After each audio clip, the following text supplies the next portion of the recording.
The Utah Jazz keep making little improvements in areas that we focus on. And how has JJ Redick changed the Lakers and LeBron James's games? Next on Locked On Jazz.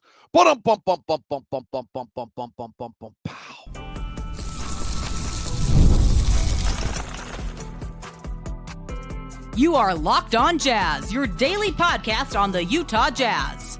Part of the Locked On Podcast Network. Your team every day. How are you? I'm David Locke, radio voice of the Utah Jazz, Jazz NBA insider. This is Locked On Jazz, your daily podcast on the Utah Jazz, giving you insight, expertise, geeky numbers, and hopefully making it way better to be a Jazz fan each and every day. Thank you so much for making Locked On Jazz your first listen of the day. We are free and available on all podcasting apps as well as on YouTube. We now have the daily newsletter free as well. Go to lockedondaily.com, sign up for your Locked On Jazz daily newsletter. You will get Empty the Noggin exclusively. You'll get late game watches exclusively. You'll get breakdowns of whatever I'm talking about. You also get Katie Heindel and Mike Schreier's exclusive national articles and Josh Lloyd's fantasy basketball tips. It's the ultimate one-stop newsletter for you. Everything an NBA fan needs. We also link you to all the most important NBA articles of the day. On today's show, everydayers, by the way, thank you very much. You're the best. Appreciate you being out there each and every day here on the Locked On Podcast Network, your team every day. On today's show, the tank bus is not as full as we might think. We'll try to get to that. Where have Lauri's shots gone? And why are his numbers down a little bit, at least on 2-point shots? How have the Lakers been transformed by JJ Redick, and what has it meant for LeBron James? We start with an area where the Jazz have been terrible and are getting way better. We'll start with that, the ever-exciting topic of transition defense. All right, but I think the bigger point here is in a season where the Jazz continue to struggle to win games, Will Hardy, as we talked about yesterday, is setting a standard of what he wants and how he wants his team to play. And what we're continually seeing from this team is the coaching staff puts an area of focus down and the team responds. And that's super important and maybe as important, frankly, at this stage, than more than wins and losses, is a continual sign of improvement as well as a continual just making steps in the right direction to get things taken care of. So earlier this year, absolute lack of ball movement. Team was not moving the ball at all. Will Hardy addressed it, talked about it, and we've seen since then the Jazz passing going way up. And Denver was the most passes thrown by any team in the game. And not necessarily to, in fact, maybe the opposite at times, passing necessarily lead to great offense. Some of the best offenses of all time, James Harden, Luka Doncic have been at the helm with very little passing. But we don't have James Harden or Luka Doncic type player who can just, without a pass, get an advantage, create the game, and open it up like that. So this team has to move the basketball. And even we talked about inside the Clippers game where they open up the game committing 3 turnovers in the first 4 possessions. They're down 10-0. They get blasted. And then, at least in the second half, the ball movement picks up. They pass it again. And so you're seeing that. The bigger area where we're seeing it is something that for the everydayers, you may recall we did a show on last week, which is some of the Jazz transition defensive numbers over the last 2 years. There's really no other way to say it. They've been obscenely bad, right? We've talked about this, that they allowed the most transition of any team in the league by a considerable margin. And then, frankly, this year it had gotten even worse. So if you recall, we did a show last week. The Jazz were allowing 26% of all possessions in transition. The league high last year was the Jazz at 20. Now they're up to 26. Of the 22 chances a night they are allowing in transition, it wasn't just because we throw the ball away and it's a live ball turnover. Yes, opponents are getting 10 steals a game against us, but only 7 of those were turning into transition opportunities. So 7 of the 22, which meant that 15 times a night, someone was getting transition off a make or a miss. And more specifically, 13 times a night, someone was getting transition off a miss, which is, if you recall the show, we talked about it. It meant 13 out of the 33 defensive rebounds a night, or 39% of the time, that we miss a shot, we don't get back defensively well enough to deny transition. The league average on that is 28%, and we were at 39%. Well, here's an example where the coaching staff digs in, the young players are responding. About a week ago, according to people I've talked to, they literally had a film session where and Will talked about in the press conference the other day, all they talked about was the first 3 steps in both directions. They literally compared the Jazz first 3 steps in either direction, both offense to defense and defense to offense, to some of the other teams in the NBA. The Warriors are obviously the best at this. So the Jazz were allowing this exorbitant amount of transition by their first 3 steps back defensively being poor. And as we talked about, it was 23 chances a night, right? Well, in the last 4 games, despite a not very good game against the Clippers, the last 4 games, the Jazz against Phoenix allowed 10 transition opportunities. The next night was 18. Against Sacramento was 17. And then the other night against the Clippers was 21. Those are the 4 lowest transition opportunities allowed all season long. So we have a direct correlation between coaches sitting down with players getting the message, players executing and moving forward. Here's the number that's bigger to me. The live ball turnovers, we're this young. We're playing without a natural point guard. We're fiddling around with who our point guard is. It's going to be hard for us to stop the 7 transitions a night that come when we throw the ball away on a live ball turnover. I just think it's going to be a part of who this team is. But the 13 turnovers off of a miss, or the 13 transition opportunities off of a miss, are literally the 3 steps that Will Hardy and his coaching staff did a film session on. Get back. Effort. In the last 4 games, since the film sessions, 6, 8, 8, and 10. Okay, that's way better. In fact, that's getting right to the league average again. Right? The league average we talked about is 9 times a night off of a miss does someone get transition. You're right. Someone shoots a 3, long rebound, pops. You can't make this number 0. You probably can't make it much lower than 7. It doesn't need to be 13. The league average is 9 times a night. You miss a shot, and the other team goes and gets transition out of it. It just happens. But it doesn't need to be 13 instead of 9. And in the last 4 games, the Jazz have been 6, 8, 8, and 10. 9 is the league average. Only once, the Clipper game, which was kind of ugly, over the league average. On a back-to-back, where you're probably tired. Yeah, the first 3 steps are hard. So we're seeing noticeable improvement in an area of focus. It's a little bit, sure. On a team that's not going to win a lot of games, the coaching staff's playing a little whack-a-mole. Boom, hit this pops up. I got it. Right? Our half-court defense, which was really, really good, has not been as good since Walker's out. Now our transition defense is better. Now I got it. But this is what you can do as a coaching staff and as players, and to get the development and to build the culture so that you can improve in the future, is you find these areas, you focus on them, you build off them, and you improve. And here's a good sign of that taking place. The transition for the last 4 games has been the 4th lowest transition numbers all season long against us. And specifically the area that I focused on last week when we did this breakdown, which was that of misses. I don't buy the narrative that the reason we allow so much transition is because we throw the ball away and lead the league in turnovers. Kind of. But I think that's true, but I think there's 13 possessions a night that are happening off a miss. We can get that down to 9, then we're not allowing the most transition anymore, and then we can let our defense set in the half court, and then when Walker comes back, we get much better. So great signs there. Those are the things. Yeah, it's geeky. It's a little esoteric, but it's the kind of things you got to find. How has JJ Redick transformed the Lakers and made LeBron James vastly more efficient? To some extent, by playing an offense like Will Hardy's. It's next on Locked On Jazz.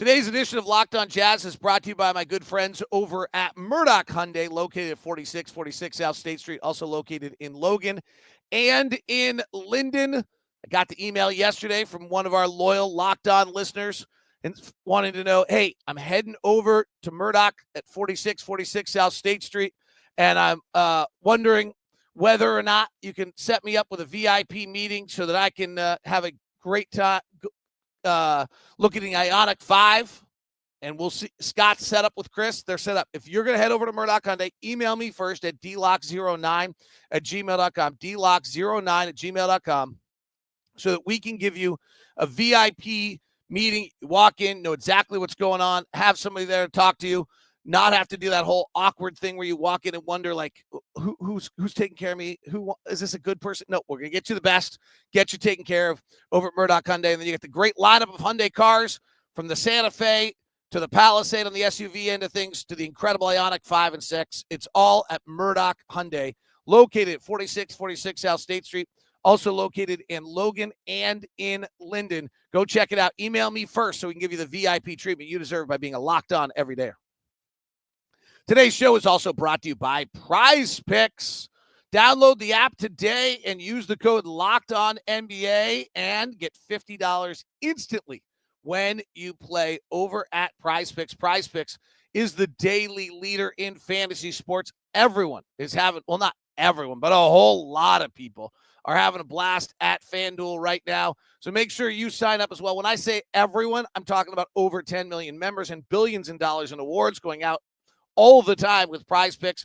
Make daily fantasy fun and accessible to all. You pick more or less on at least two players for a shot to win up to $100 your cash. Run your game all season long on Prize Picks. What do you think LeBron James is going to do over under? What about Anthony Davis? What about Keontae George? You can make your choices today. So download the app today. Use the code LOCKEDONNBA to get $50 instantly after you play your first $5 lineup. That's download the app today. Use your code LOCKEDONNBA to get $50 instantly after you play your first $5 lineup. Prize Picks. Run your game.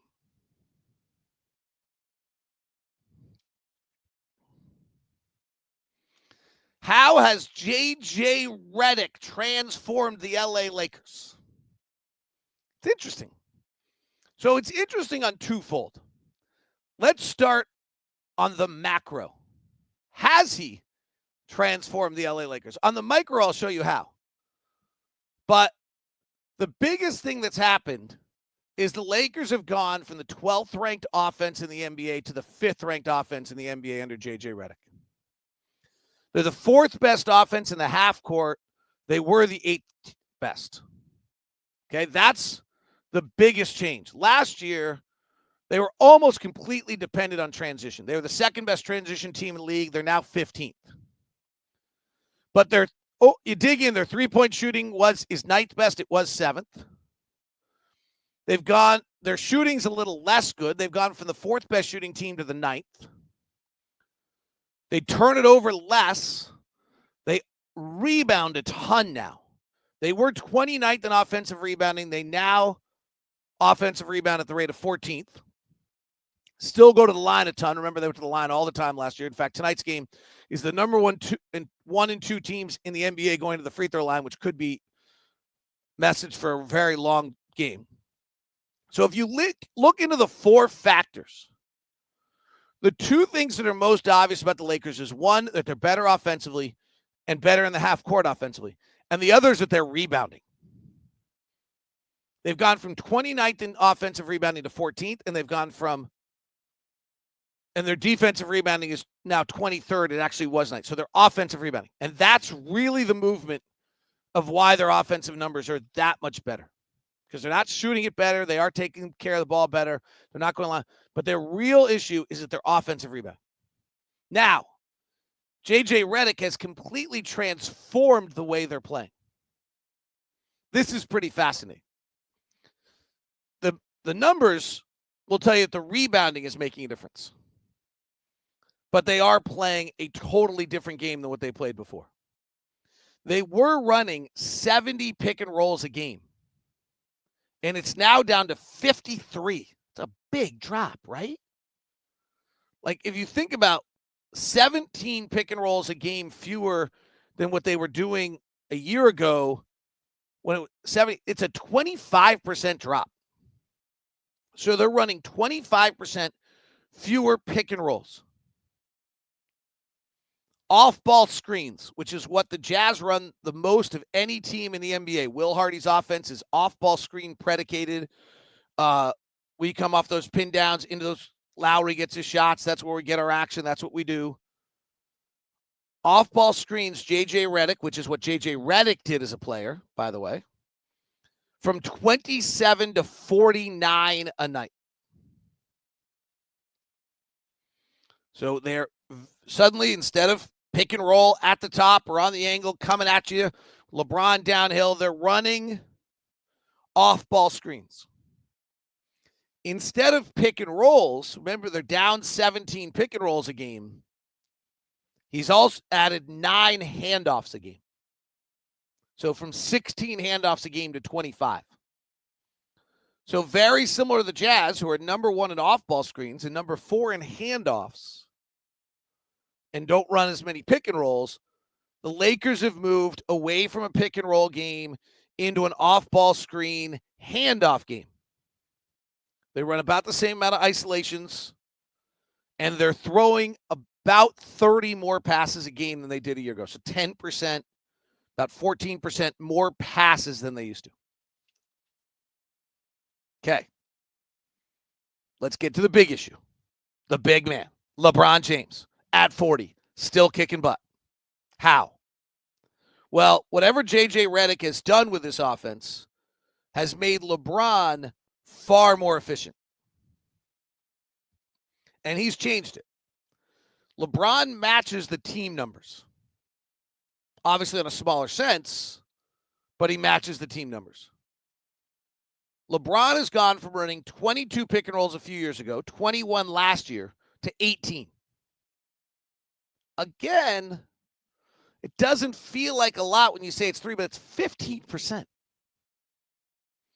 So the team's running 25% fewer pick and rolls every night. LeBron's running about 15% fewer pick and rolls every night. It also means that probably D'Angelo Russell's running fewer pick and rolls, which is good for everybody involved. LeBron has gone from 0.98 points per pick and roll to 1.02 to now 1.09. Way more efficient on his pick and rolls. JJ Redick has taken LeBron from what was a few years ago 5 off-ball screens a game. Last year it was 6 to nearly 8. Again, doesn't sound like that much, but it's a 33% increase. He's gone from 0.87 points on an off-ball screen to 1.05. That's wild. At 40 years old, LeBron's gone from 0.87 points per off-ball screen to 1.05. And LeBron's gone from taking 5 handoffs a game to nearly 9. So JJ Redick clearly prefers handoffs, off-ball screens to get things going. And again, LeBron's efficiency way up from 1.0 to 1.15. Wow. Kind of crazy to see all those numbers jump. Just to kind of summarize it for you so you can take it and put it in a capsule and talk to somebody at the office and sound super smart or geeky or both. About 3 or 4 less pick and rolls a game, which have turned into 2 more off-ball screens and almost 4 more handoffs a game for LeBron. So LeBron's coming to the ball much more than standing still with the ball is really the way to think about it. And how does that change what he's doing? Well, it's vastly increased his offensive efficiency. What has happened to Lauri Markkanen shots? And where are Lauri Markkanen shots And why is Lauri Markkanen not shooting as well on twos, but still killing it on threes? Next, when we continue on today's edition of Locked On Jazz.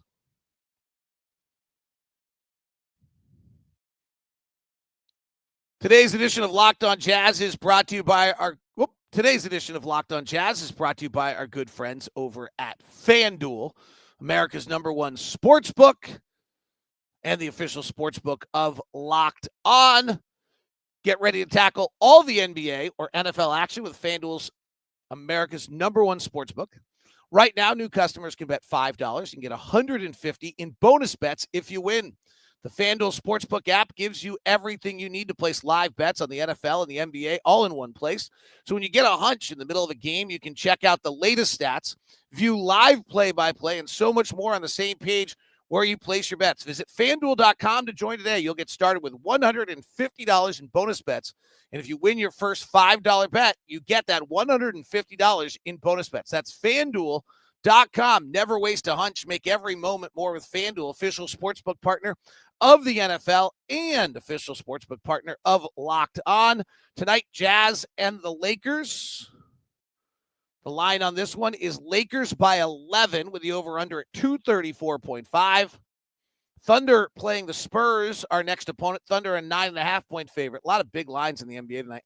Cleveland's at Boston. The undefeated Cleveland Cavaliers are a 5.5-point underdog to the Boston Celtics tonight in Boston. That should be a fun one to keep an eye on. That is at FanDuel.com.